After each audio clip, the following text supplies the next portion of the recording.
Hello and welcome to this tutorial on how to sew the Koli skirt. I'm also going to show you how to combine the Koli top bodice with the skirt to create this beautiful dress. You can find the link to the patterns in the description of this video. So let's get started! First of all, you will need approximately 2 to 3 meters of fabric, a 5 to 7 millimeter wide elastic, and an invisible zipper.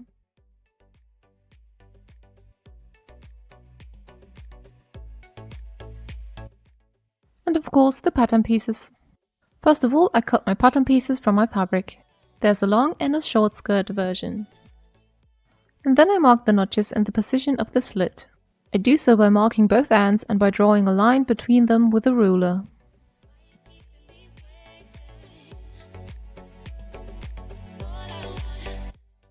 Now the first step would be to finish the open edge of the skirt at the waist. I've already done so, and I've also marked the notches at the back of the skirt for the elastic. I'm now going to fold over the fabric between these two markings and iron it. As you can see, I already ironed it here. If you're folding over the 1 cm seam allowance, it should be a little bit wider than your elastic. Before sewing the tunnel, I'm securing one end of the elastic in place with a few stitches.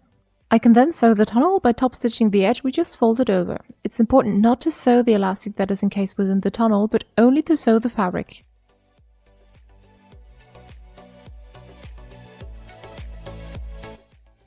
Backstitch at the end. And I can pull the elastic to get this gathered effect. There is a table for the recommended length of this elastic for each size in the written instructions. And then we can also fix the elastic in place on the other side. And trim it. So this is the result, and now we want to finish the sides by sewing a diagonal seam to gradually fade into the open edge.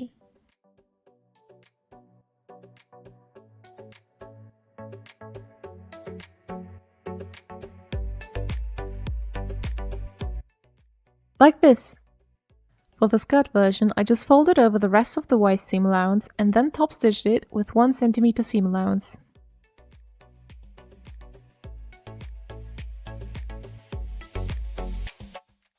For the dress view, I already sewed my bodice here. You can find a video tutorial on my YouTube channel as well for this bodice. It's the Koli top pattern. Most of the steps are the same. The only important thing is to leave a gap between these two pattern pieces, because the zipper is going to go here. I've also already attached the straps. So now I can sew the bodice to the skirt.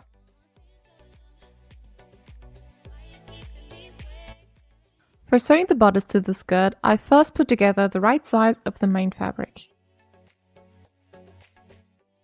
I'm pinning the main part of the bodice first and then the back piece separately, because we want to add a zipper at the side seam. The single back piece goes to the other smaller side of the skirt. At this point, it's important that the strap is not twisted between the two bodice parts, and then I just sew the main fabrics together at 1 cm seam allowance. Doing the same for the small back piece. Now I'm finishing the side seams because that makes it easier for me to insert the zipper. As to the invisible zipper, I want to first sew to the main fabric of the bodice and the skirt only.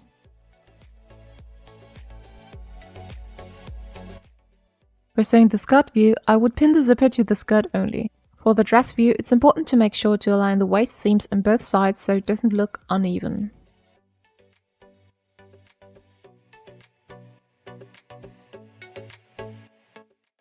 And now I'm going to attach the zipper.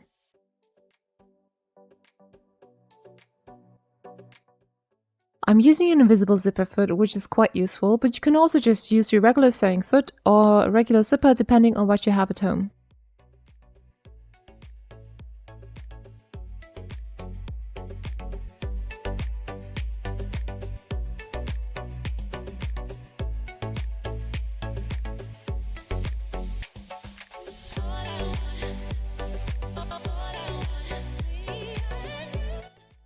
So this is my attached zipper.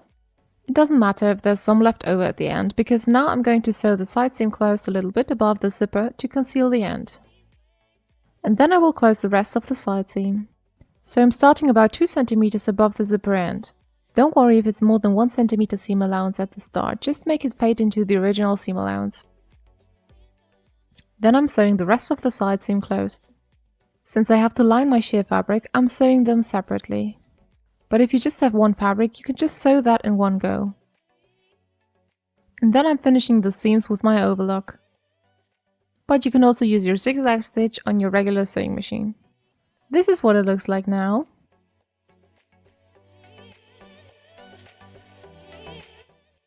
Now I'm going to finish the bodice. I fold the lining at the zipper inwards to conceal the seam allowance and then pin it in place.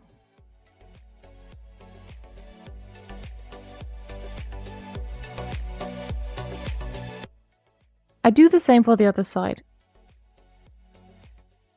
Fold in the zipper at the end and then neatly fold in and conceal the open edge at the side seam for the lining.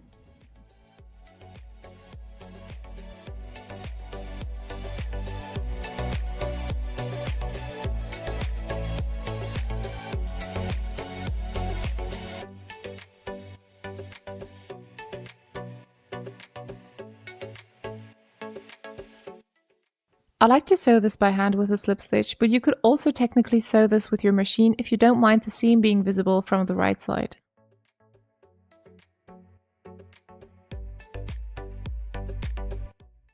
A slip stitch is very simple. You just need to stitch into one side and then the other side, and then you pull the thread and it's almost invisible.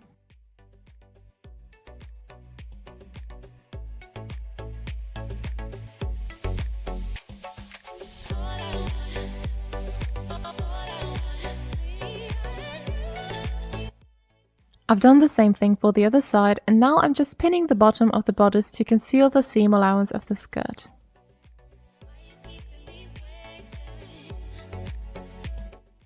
Since I finished the edge with my overlock, it looks quite neat and I don't even have to fold it inside, creating less bulk.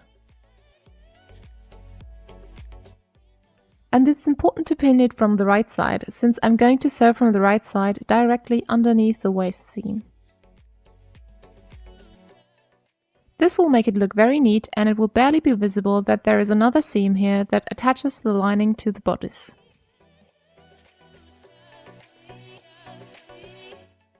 So now I'm sewing directly underneath the waist seam here for the small back piece. You can see it's barely visible, but it holds the lining in place. And then I do the same thing for the rest of the bodice.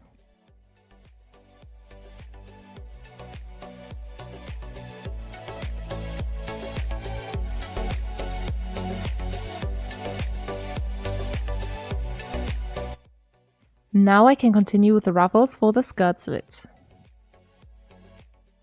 I sew them together with a French seam, which means wrong sides together first. Then I trimmed the seam allowance, folded it over, putting the right sides together, and then I'm sewing it together again. This is how you sew a French seam. It looks good from both sides, which is necessary since the ruffle will be visible from both the right and the wrong side.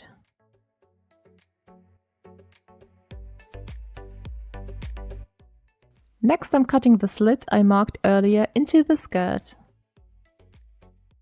Since I have a lining and a main fabric, I'm cutting into both. I pin the ruffle to the main fabric right sides together.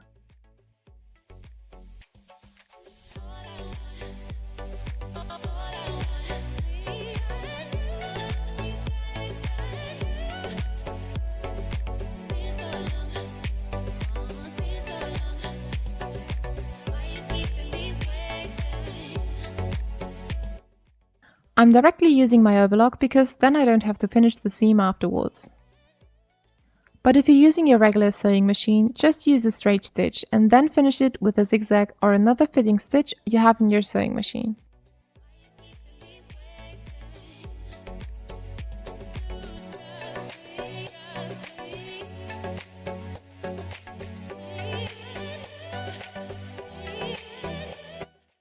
Now I'm top stitching the seam allowance to the skirt. This will make it look nice and flat.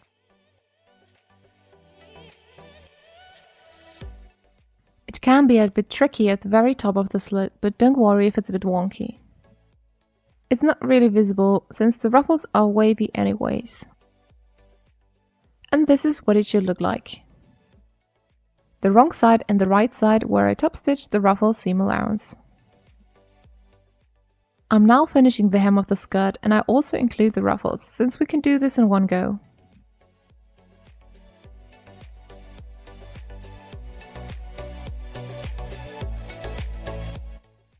You could also sew a rolled hem using a rolled hem foot, but since I don't have one, I just finished the edge with my overlock and then folded it over twice.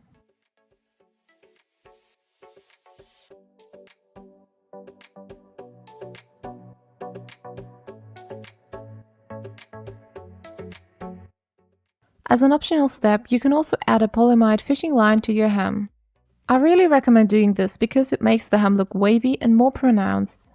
It gives the hem a little bit more stability. So the way to include the fishing line is to simply fold the hem over the fishing line and zigzag on top of it. I also have a short video on my YouTube channel for a tutorial on how to add the fishing line to your hem.